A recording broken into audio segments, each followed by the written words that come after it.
Some of you don't really understand the reason behind President Trump's recent intervention in the Christian genocide happening in Nigeria. Many people saw the headline, but very few know the deeper reason why the United States and the world are finally stepping in. Let's start from the beginning. Over the last decade, America has been Nigeria's biggest international security partner. Washington has supplied drones, bomb kits, fighter jet upgrades, and intelligence worth billions of dollars. The idea was simple: help Nigeria defeat Boko Haram and its offshoot, ISWAP. Just this year, the US approved another $346 million arms package for Nigeria. Precision bombs, missiles, and targeting systems meant to strengthen the Air Force. Before that, there was the sale of 12 Super Tucano aircraft worth $500 million delivered under the Trump administration. Add that to years of counterterrorism training, logistics support, and humanitarian funding. On paper, Nigeria should by now have one of the most battle-ready armies in Africa. But what's the result? The killings continue. Entire villages still get wiped out in Plateau, Benue, Kaduna, and Borno.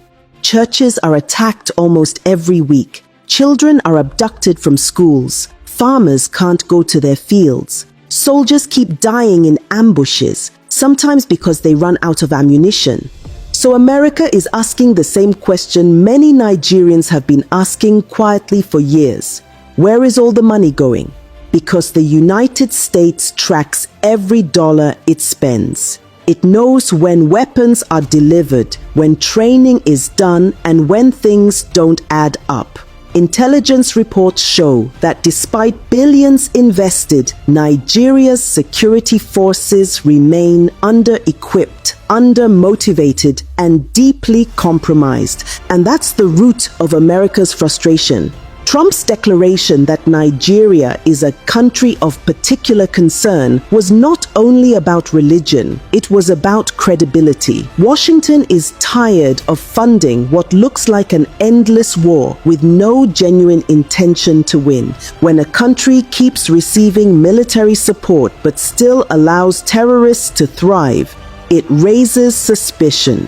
When attacks follow the same pattern, Christians targeted in their villages, priests kidnapped, worshippers slaughtered in churches, and there's still no serious response, the world begins to wonder whether the violence is being quietly tolerated. That's why Trump's words hit so hard. They are killing record numbers of Christians in Nigeria, and I will not allow that to continue. Those weren't diplomatic words. They were words of anger, frustration from a government that's been watching Nigeria repeat the same cycle for over a decade. And now, America isn't alone. The Canadian Parliament has discussed the killings. British lawmakers have questioned why Nigeria still receives military aid. The European Union has called for independent investigations into attacks that Nigerian authorities call herder-farmer clashes. But let's be honest, how many times can something happen before we stop calling it coincidence? When the victims are repeatedly Christian villages, burned churches, murdered priests, the pattern speaks for itself. The tragedy here is that Nigeria's leaders still act as though these warnings are insults instead of wake-up calls. The official response to every global concern is always the same. They don't understand our security complexities, but the world understands enough to see the truth. The same corruption that destroyed the economy has infected the military. Procurement scandals, ghost soldiers, stolen allowances, even reports of weapons meant for the front lines ending up in the hands of terrorists. That's why the war never ends, because every bullet fired is another contract renewed. Every attack becomes another excuse to demand funding. The war has become an industry, and peace would ruin business. So when America sends weapons worth hundreds of millions and still sees villages burning, The anger is justified. No country, no matter how wealthy, wants to fund failure. And this is where it becomes expository. The US strategy now is shifting. The new aid packages come with strict monitoring clauses, human rights tracking, field audits, and transparent reporting. Washington wants to see evidence that the weapons are used for the right purpose, not for politics or profit. At the same time, discussions are happening in Congress about targeted sanctions, not against Nigeria as a nation, but against individuals, governors, generals, and politicians accused of either enabling the violence or stealing from defense budgets. If that list is activated, travel bans, asset freezes, and visa restrictions could follow. The message is clear. America is no longer willing to bankroll corruption. And that brings us back to the Christian genocide conversation. For years, survivors have been crying out, saying, "They're killing us and the world is silent." Now the world is speaking, and Abuja isn't happy about it. But why would they be? When you've built a system on impunity, accountability feels like an attack. Let's not forget what happened in 2021, when the US first considered putting Nigeria on the country of particular concern list. The Nigerian government lobbied hard to be removed. They promised reforms, new security strategies, new appointments, yet here we are. The killings not only continue, they've spread. So what exactly does the US want? It wants transparency. It wants Nigeria to prove that it's genuinely fighting terrorism, not managing it. It wants accountability for the billions already sent. It wants an end to the excuses that always begin with "we condemn" and end with "we're investigating." And let's be fair, America's concern isn't purely moral, it's strategic. An unstable Nigeria threatens the entire region. The Sahel is already on fire. Mali, Niger, Chad, and extremist networks are growing. If Nigeria falls deeper into chaos, the whole of West Africa becomes vulnerable. That's why Washington is acting tough. Not because it suddenly discovered compassion, but because instability in Nigeria eventually becomes a global problem.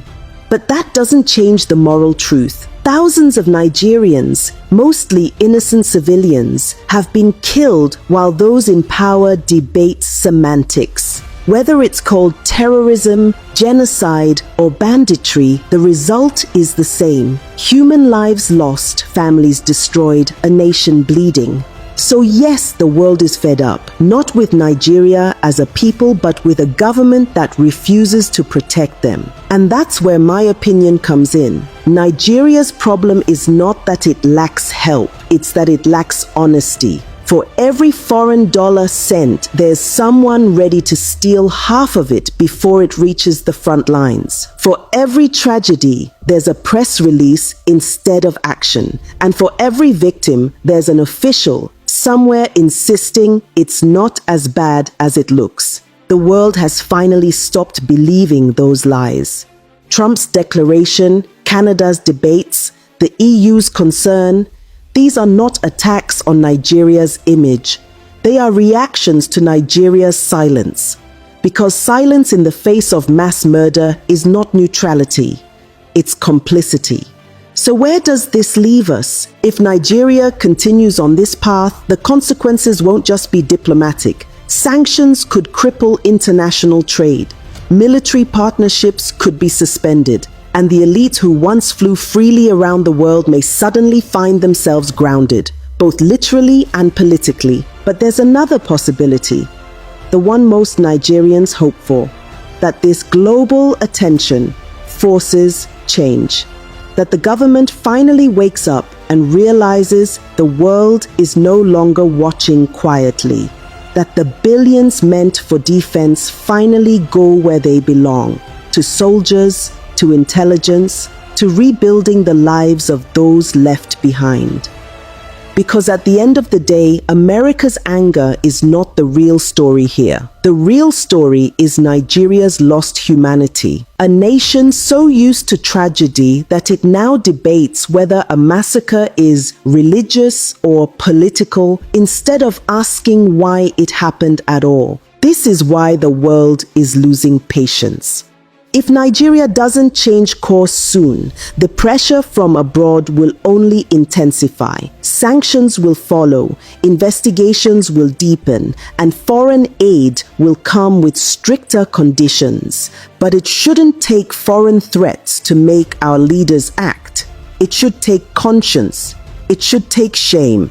It should take love for a nation that has already bled enough. The world has done its part.